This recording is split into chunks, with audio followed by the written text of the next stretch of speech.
Hello, ni hao, nin hao, 朋友们加油. My name is Christopher Parsons. I'm going to read from my story, I Survived SARS '03, the Beijing Plague. Yes, I was in Beijing in 2003. I went there since 1994. I can help you learn English or Chinese. 中文、英文都可以。我的中国话是不是还输人八千里？All right, let's find out where it is. All right, let's start. Chapter 1. I survived SARS '03, and you can too the next time around. The Beijing Plague. Chapter 1. A whisper started the story. Look at all that snow. The snow fell so heavy that day itself took an early siesta, resting before noon, giving in to darkness, staying asleep for days, long days. Strange only because this place was Beijing, old friend to darkness, comrade to sleeping before noon, but alien to snow and its falling. The oddly impersonal foreign experts building, Zhongjalo Foreign Experts Building, Zhongjalo, tucked in the confines of the government controlled People's University of China, 中国人民大学, or just called Renda, People's University, Renda, caught as much snow as every other location in the northern capital. Beijing is the northern capital, so we call it Bei. So if you know what Beijing, maybe you've been saying it, you don't know what it means. Bei is north, Jing is capital, Beijing, northern capital. You learned something, yay. It was later dreamed by a highly respected barefoot doctor that on top of said building, the Drunjalo, the Foreign Experts Building, slept the pigeons that brought the plague of which this tale is about. Perhaps by this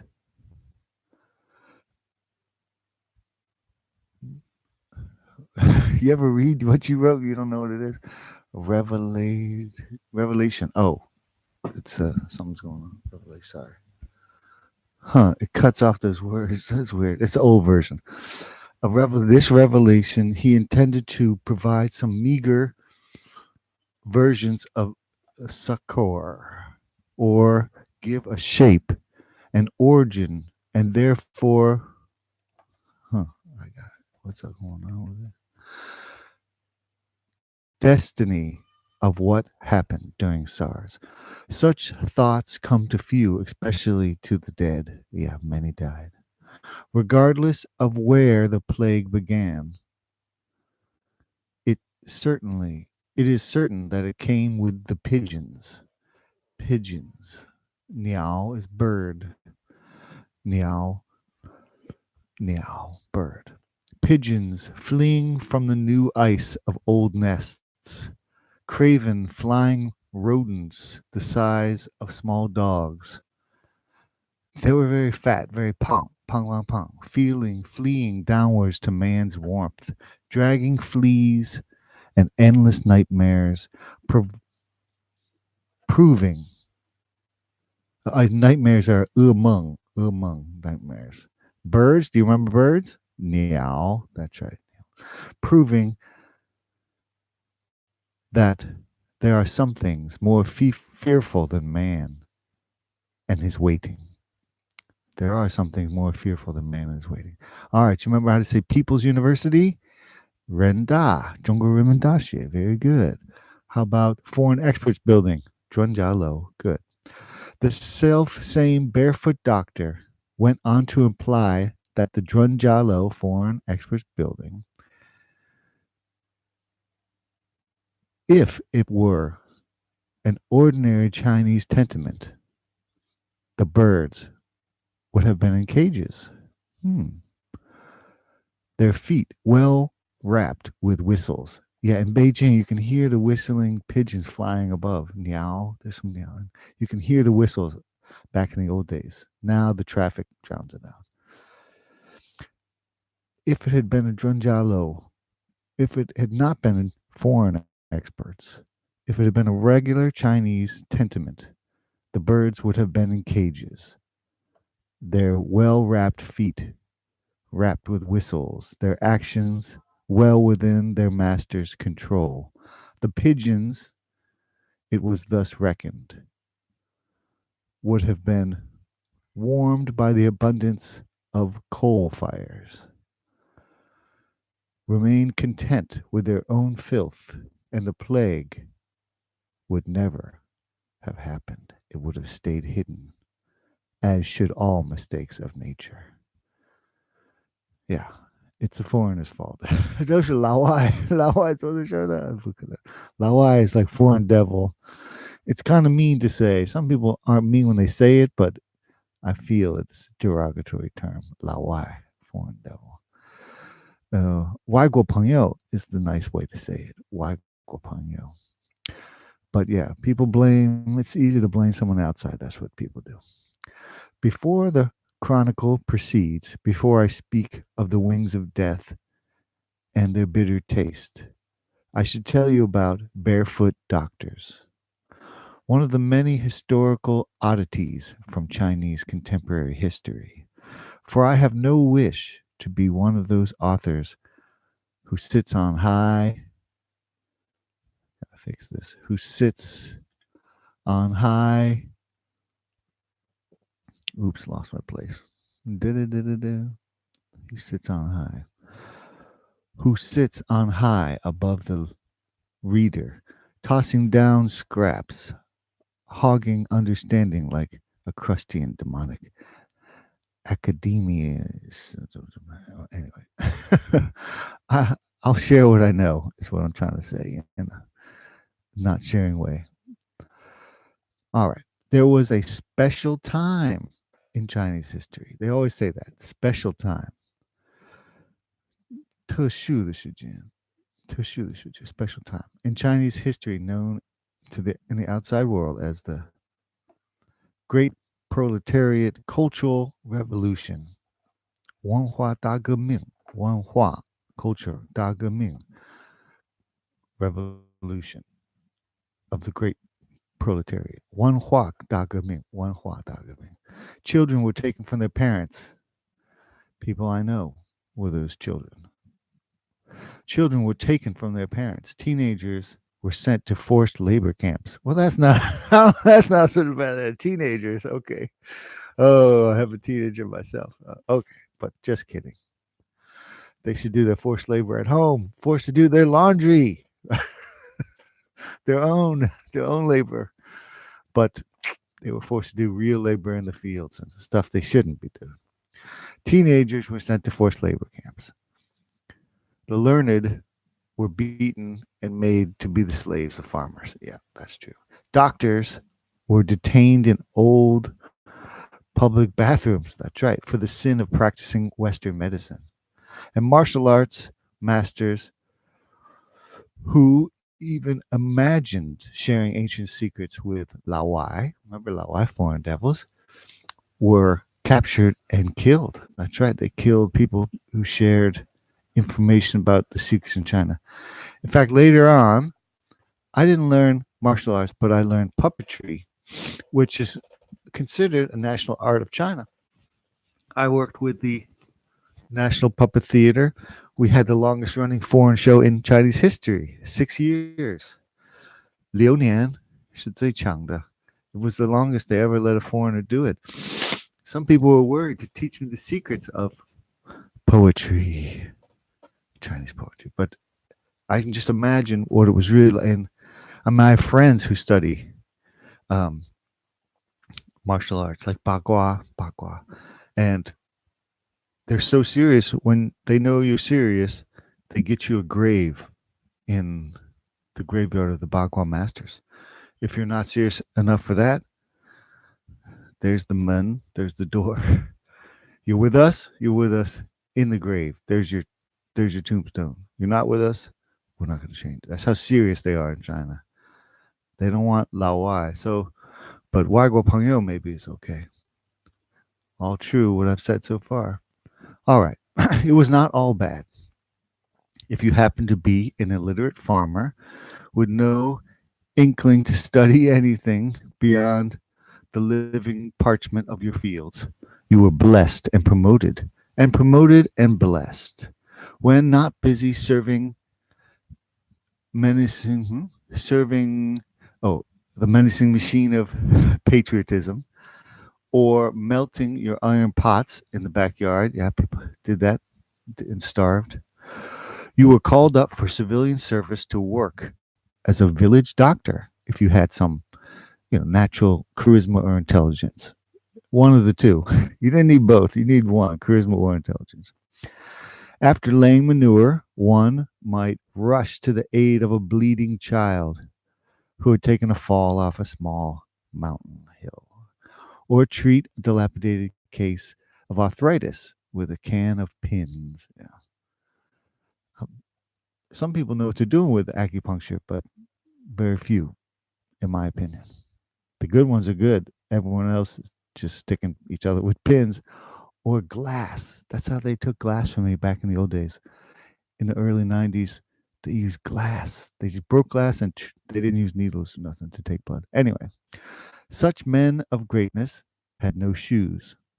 Bad for the crops, I suppose. Their soiled hands touched wounds, diagnosed brain fever, drew blood with broken glass. How about that? Made the seriously ill eat bits of healthy human flesh. That's true. Look under Joshua and Lu Xun's books. It talks about how they used to make people eat human flesh of healthy people to get healthy. Anyway, that was like the 30s and 40s. And came close as anyone to solving cancer. That's right. Well, now they're closer though. So, but seldom did they, the barefoot doctors, help their patients. To the barefoot doctor's woe, China fell into the highest death rate in its written history during Wanhua Dageming, not during SARS. Just to be clear. If he, if the truth were told, the barefoot doctors and their poor crops killed more people than the plague, of which I'm about to describe. So that's the real tragedy. That tragedy is massive compared to the little tragedy I'm telling you about. But I'm telling you about SARS because now there's the coronavirus, and next, who knows what's next. So I hope to educate what happened before so we know what's next. And it's more about the culture of the barefoot doctor is still out there. How can we fight it? Okay, that's pretty clear. Jishu ba, continue. Jishu, jayo. Shall we practice? Practice makes perfect. But in digressing from the larger stage, I make small my own tale, like showing a prospective lover a picture of a far more voluptuous and inevitably hotter model before asking for a kiss. Ah, that's nice. There is a point of arrival, though, from this point of departure. Many countryside parents of sick children, out of fear, superstition, or ignorable habit, still to this day call on such medicine men, barefoot doctors, to lay hands on broken bones or any kind of serious uh, malady. It's true. There are still barefoot doctors out there in China. Some of these healers walk to the cities, even buy shoes, xie, shoes, xie, then perch on street corners, content in diagnosing ails and predicting the future. This was really big before, but I think SARS sort of changed this a little bit. I hope people started to realize you got to be more organized with your healthcare. Well, domination of healthcare by Barefoot Doctor ended in 1974. Their reign lived on in the consciousness of Chinese country peasants, people, and urban poor. I don't think peasants is a good word. We'll say country folk, right? Somebody a peasant, even though that's the Chinese, that's how they translate it. But unless they're proud of peasants, I don't know. I'm going to say folk. All right. laying fertile soil for medical chaos and confusion when the plague of which I recount broke out. All right. It was due to Deng Xiaoping's open door policy that I arrived here to teach English and help Chinese university students gain a better understanding of the outside world. If not for my proximity to the novelist, I was lodged next door to him, I would not be the one to chronicle the Beijing plague. When forced by the PRC government to assist in containing the ravages of the plague, the novelist was assigned an interpreter. Moi, 我就是我给他翻译 interpreter 翻译.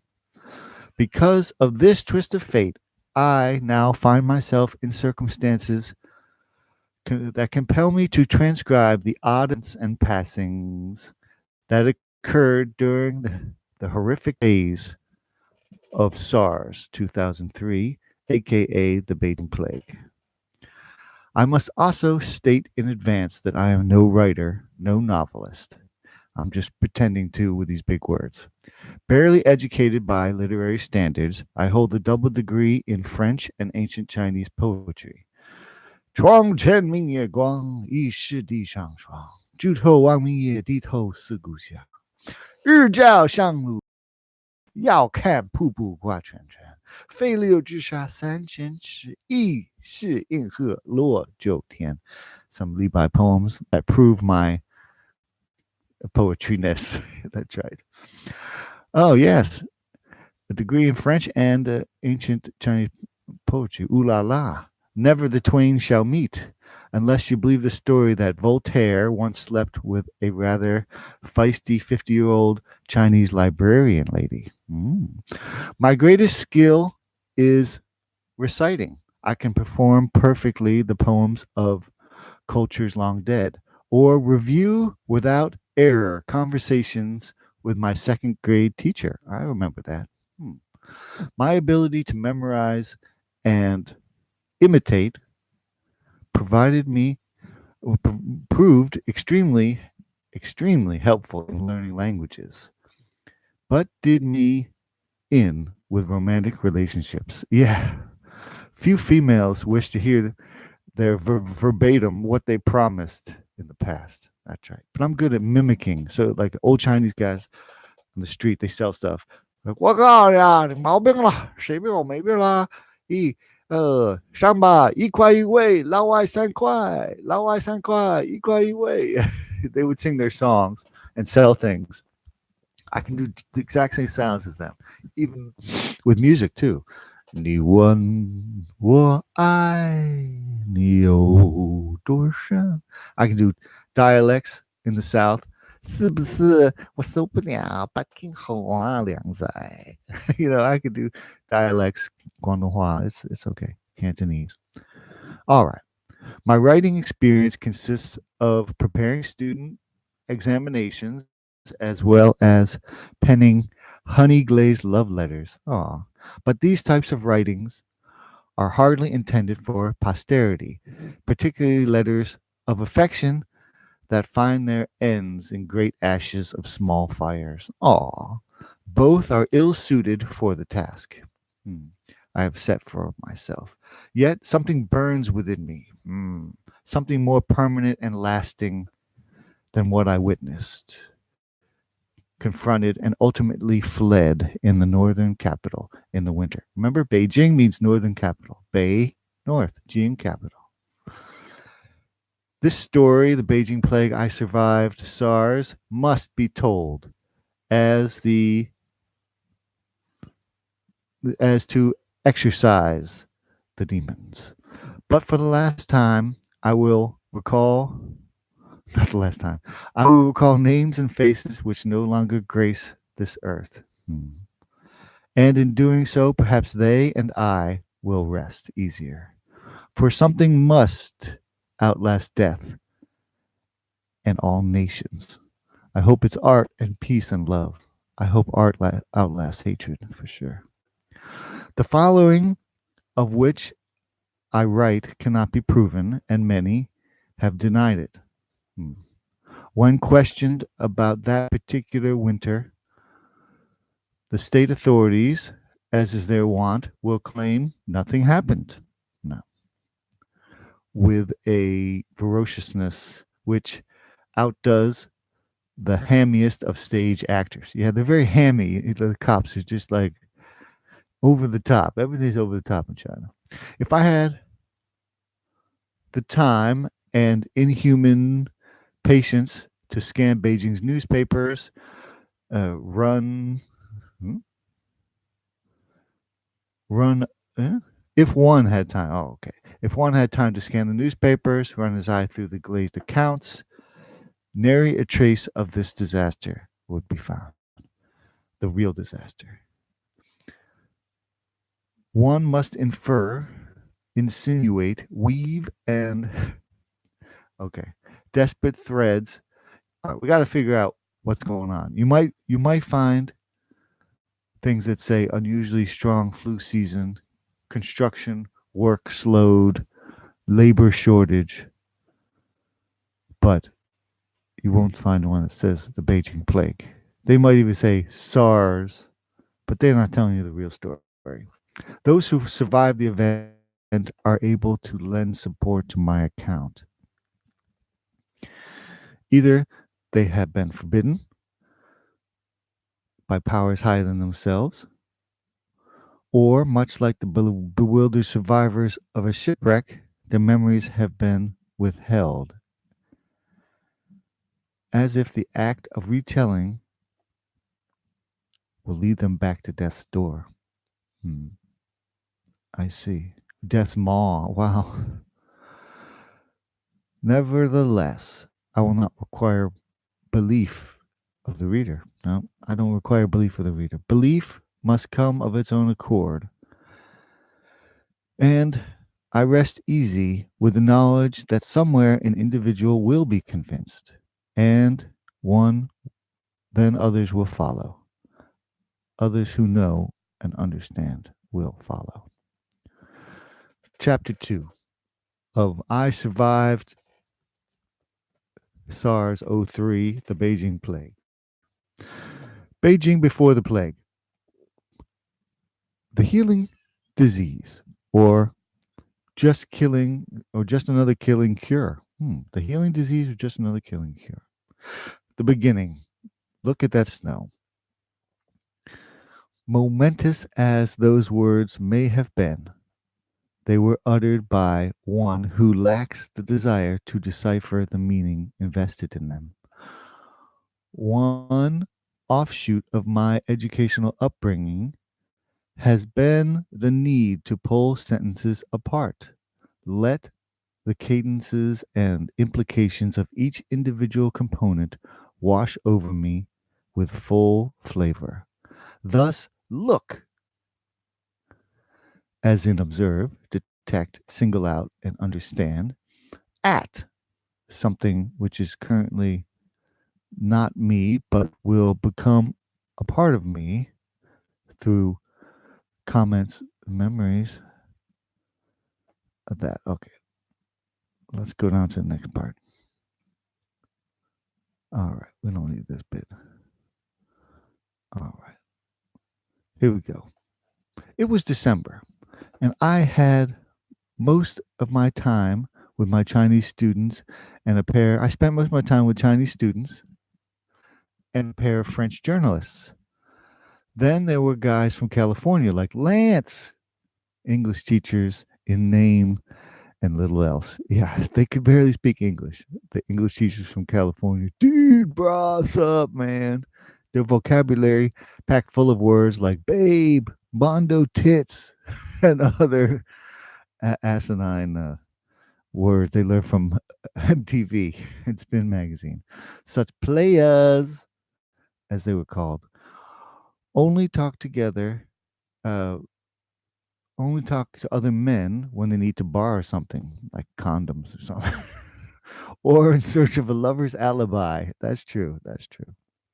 Yo, man, tell my girl I was with you last night. Yo, I was with these other two bitches. Yo, Lance, I knew that guy.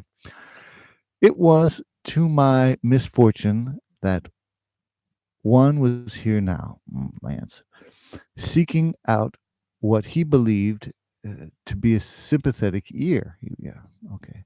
Curious turn of phrase that the ear does not seek out sides, does not judge, it merely opens and closes, cold as steel.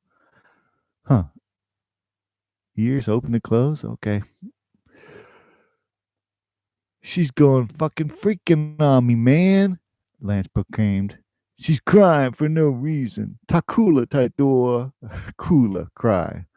No reason at all. She splashed beer on me. And two friends, too, man. Yeah, Shagua. That's, yeah, that's, you know what that is. Now she says she wants to go back home. Home? Home. Resting place. Refuge. Burden. Non existent. Yeah. Don't ever get a girlfriend in China, man. Even if she's white. Especially if she's white. Huh? Those words signified regret. Sage, here's some sage advice. The man who said them had a particular vehemence, as if his relationship, as if he knew something, but he didn't know nothing. All right. He thinks, yeah, banging chicks is his red badge of courage. His own red badge of courage. Stephen Crane would have risen from his deathbed to slap Lance upside the head, except that Stephen Crane also died of syphilis that he got in a whorehouse. So I think Stephen Crane would like Beijing back in the old days. That's what I'm saying. Uh huh. All right. There's some other stuff here. Um. Ooh. And then he went on to talk. Yeah, you know. I mean, fuck, dude. I was watching that movie. What's it called? Angel Heart. You know, the sick stuff with the devil. You know, Louis Cipher. Man, Bobby De Niro. I winced at Bobby. Ugh. You talking to me? Hey, you talking to me? Hey, you talking to me? Bobby. I winced at Bobby. I thought of the devil. When it grows cold in China, the devil allows himself the smallest of satisfied smiles. I knew the devil would smile at the thought of hundreds of innocent college students learning how to say the word dude with the Lancian perfection. Dude, brah. Yeah, he taught them how to be cool dudes. I taught them to be proper, but they can choose whatever they want. We were watching it. Bobby comes on the screen, and you know what he says? Uh, I didn't know Al Pacino was in the movie. What? I thought Al Pacino was that movie. Some other. His Pennsylvania girlfriend said that. Yeah, yeah. That white girl I was talking to you about. She didn't know what was going on. How can I be giving it to a girl who doesn't know the difference between Bob, the Raging Bull, and Scarface, Godfather, and well, yeah, he would talk himself into circles. All right, it was time for football. That's right. We played American football in the heart of China back in the day. I taught him how to play football. Gan Lan Show football. Gan Lan Show. I suggested a game, and Lance agreed. Anything to escape the Pennsylvanian girl who was so weird. Anyway, much like Pied Pipers, we gathered players as we walked through the corridor of the Drunjalo Foreign Expert Building.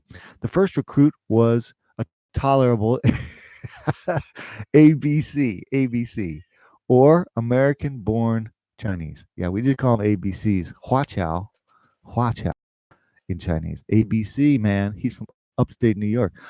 For some reason, he's from upstate New York, but he lived in San Francisco a long time. It happens a lot. Anyway, for some reason, perhaps only known to himself, his name was Cleveland, but I preferred to call him Bowie. Much like the knife, he was slender, austere, and brisk about his business. Ordinarily, the ABC, Hua Chao, would only make an appearance with a bottle of Jack Daniels in his hand. Yeah, he was a drinker. Many days of stubble on his cheek. Yep. Muttering about how filthy China was. Yeah, it's hard for Huara. If you're the ABC, China, it must be harder because it's your history, but you don't want to face. No one wants to see their history. It's not good. Not good to see your history. All right. All right. As luck would have it, we caught him in a brighter mood this morning. Very rare. One of his brighter students politely sitting on the edge of his bed, perhaps contemplating the day when she could move close, she could cover the distance between their faces and kiss. Her name was Ling, which can mean zero, by the way, Ling, but it can also mean other things. Her name was Ling, and although she had most likely never touched a cup of coffee in her life, she was caffeine's poster child. Bony limbs, a voice weaned on helium, mouth caught in a smile, as if forever waiting to stick in the next comment. Oh, that's right. Always waiting to talk, never listening. Okay. Nevertheless, she was a welcome addition to our party. She was fine. All right. American football. We loved it. It's a rarity in China. Maybe we're the only ones. I don't know. But despite our trappings of poverty, the snobbish European mentality of soccer, yeah, it still is number one in China by like a lot. Yeah, yeah, like 100 to 1. Like one person will know about American football, but everyone loves soccer. Soccer is Zucho, and American football Ganlan Cho. Cho is ball. Zucho. Also basketball Ganlan Cho. Kobe. Kobe. Anyway, Ganlan Cho. Football. Lancho. Basketball. And we said that, yeah, soccer, Zucho. Cho is ball. Anyway, entering and leaving the Drunjalo entailed running the gauntlet of whispers and formalities. 3 nasty, i.e., aunties, who would watch her every move, stood behind an unwashed counter, hassling every Chinese girl who entered the den of the foreign devil Lawais. Under a flimsy guise of theft protection, these spies, they were spies, Gendia. In fact, Gendia spies, they have a term, Aiqing Gendia. Aiqing Gendia. Love spies. But they work for the state. They would prod the Chinese guests. True. Record their ID numbers. True. Say damaging things about the foreigners within. True. Oh, he has many girlfriends. He's cheating on you. You're stupid to go with him. You're going to get a disease. True, true, true.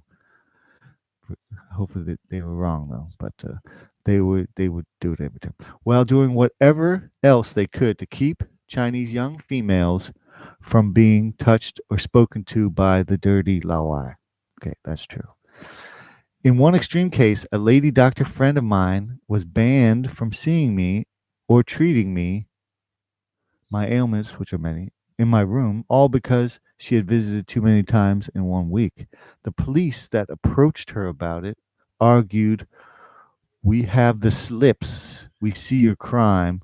You are giving away too many secrets of Chinese medicine." True story, by the way. With all this said, men and thieves were just let to roam the building. They didn't stop men and the thieves. We had actual thief problems. They didn't stop any of those. They only stopped girls coming in. But the women guests were always hassled and sometimes uh, lied to. "Oh, your teacher's not here. He's with another girl out somewhere." Right? Like they would do that stuff. Depending on how much you bribed the aunties, yep, you could bribe them, affected how late your guests could stay before old Mr. Wong. Lao Wong? Oh, where's the Lao Wong girl? Yeah. the hunchback. I got a hunchback too. So, uh, with a chip on his shoulder, and he would only wear underwear in the winter, in the summer. Oh, Lao Wang, it's funny. Anyway, he was sent to bang on your door and escort your guests out with extreme prejudice. Yeah, he was the meanest, and he liked to grip guests tightly by the arm to degrade them or punish them for associating with Lawai. His slow bent over shuffle was turtle like, Mitch McConnell, and his attitude was conflicted. He would tell the guests to get out quick and then clutch their arms, slowing them down so they couldn't escape quickly. Get out! I'm slow. It's weird. The big challenge with us foreign teachers was to try to get a girl up to our room without signing in. All right, that was the big thing. If you can get her without signing in, you know, which could be done, of course, with the three witches when they were busy. They never did really work, but they were sleeping. Oh, they would sleep a lot. They slept a lot during shoshi and regular work hours. Once a girl was in, best she stay the night, or uh, or best she stay the night. That's right. So the only way to get a girl to stay the night, even though we were all adults and I was a teacher, we were teachers, not like students. The only way to get someone to spend the night was to sneak them by the counter. It's all about sneaking them by the counter. All right. A fierce set of unwashed fingers reminded Ling that she was disgracing her country. That's right, the IEs were like doing that.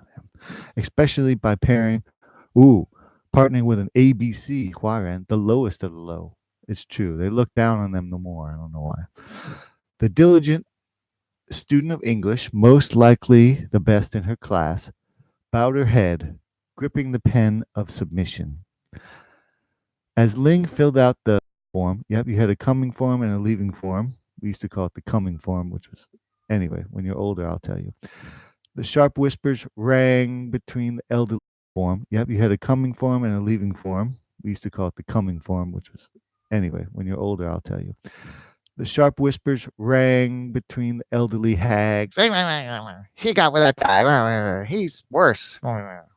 All gibbering and colloquialisms, heavily accented Beijing dialect. Right, so instead of 明天见, see you tomorrow, in Beijing, they're so it's like Brooklyn kind of New York City, not so educated sound, but I love it. It's fun. All right, yeah. In silent sympathy for Ling, we hurried ahead as always. That's right.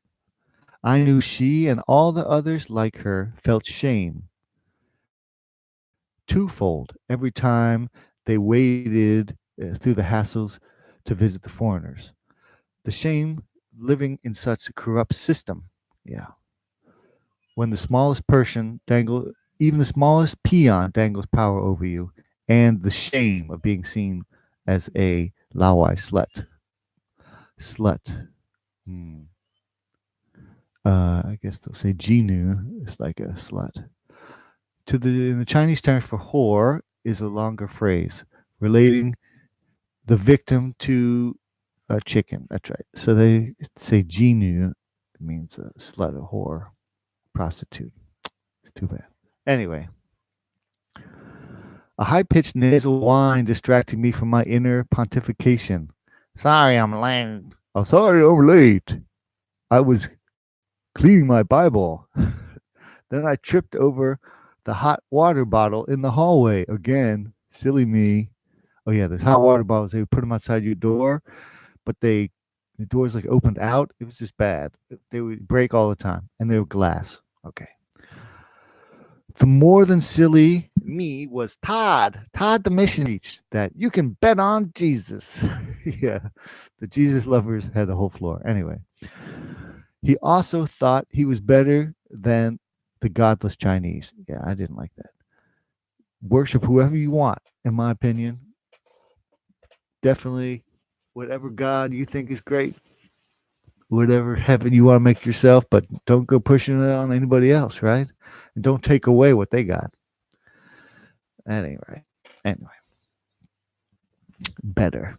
He was good at football though. All right. He was very enthusiastic. I'll go on. The nice maid was so kind, Better began again. She didn't even get upset when she cut herself trying to clean up the mess. Yeah, we always broke those things, though. That was their fault. They put it in front of the doors, which opened out. It didn't make any sense. I told her she wouldn't die. Always bet on Jesus when you're sick. Always. Yeah. Better. I mean, Todd, I asserted. I didn't know you spoke Chinese. Have you learned since last week? Yeah, they didn't speak Chinese, all the God people. I guess God speaks English. What they would say. Oh, no, the scripture's in English. Yeah. So that its path will be blessed, blah, blah, blah. The maid spoke with her eyes. Yeah, I don't think so. Oh, you mean she didn't speak? She didn't speak when she got cut. Oh, anyway, so people would get cut. Anyway, I don't see you speaking Mandarin, Mr. Chinese American. Better stuck out. That's right. Yeah, the Chinese American, he could listen. The problem with ABCs, Huan, if they're born in the U.S., their parents speak to them in Chinese, Mandarin usually. They answer in English. So their listening is good. Chinese listening is fine, but they cannot speak English back. Like 100%, almost 100% of the people I know born in America who have Chinese parents are like this. Their parents talk to them in Chinese and they answer in English. Do not let that happen. Cut that out. Stop it as soon as you can. It's just really bad. Make sure they answer in whatever language you ask them the question. All right, let's go a little more. Here we go. Yeah. All right, let's talk about chicks. There's too much stuff. All right. Yeah, football is awesome, though. All right. Yeah, people had trouble. All right, here we go. Yeah, football's awesome. Oop, as we something happened here. Here we go. All right, there's trash. The garbage girls, never garbage men, would sweep dust and grime up. So they use masks regularly, right? They use those masks. Kojao. Face mask is called a kojao. Kojao. The old men who dealt with the trash were the haulers. That's right. The women picked it up, the men hauled it. The men who moved the barrels of seeping garbage away on flatbed tricycles. That's right. They use these tricycles with flatbeds on them. Really cool. The garbage men never wore masks. It wasn't considered manly. That's right. Only women could wear the kojao masks. If a man wore it, there's something wrong with him. He's not tough enough. The face mask did look like Arabian veils a little bit. Yeah, that's right. However, I think the garbage men just smoked too much and didn't feel like cutting holes in their masks for cigarettes. Yet. Dun, dun, dun. But that would happen. They had the masks and they would have a hole in it for their cigarette. This is crazy, man. It's crazy. All right. So we passed the trash. Trash was everywhere. It was not a clean place. It was not a clean place. And you would see doctors doing unclean things. A group of doctors strode briskly out of the medical building to our left. I was expecting them to take off their masks as soon as they walked into the fresh air. Doctors wear masks, even males, but they didn't. I strolled over, hoping an educated doctor might know the answer to my architectural questions. Yeah, I love the architecture. It's very Russian looking or ancient Chinese. Every step I took towards the group, they took a step back. I sped up and shifted to the left. So did the masked group speed up and move further to the left. They kept a 2-meter distance from me at all times. I walked. It was so weird. Odd, I thought. But that happened a lot. Many Chinese people are afraid to talk to foreigners because they fear they will lose face because of their poor English. It never crosses their mind that I'm able to speak Chinese. Yeah, if they don't know me, they just cannot believe I could speak any Chinese.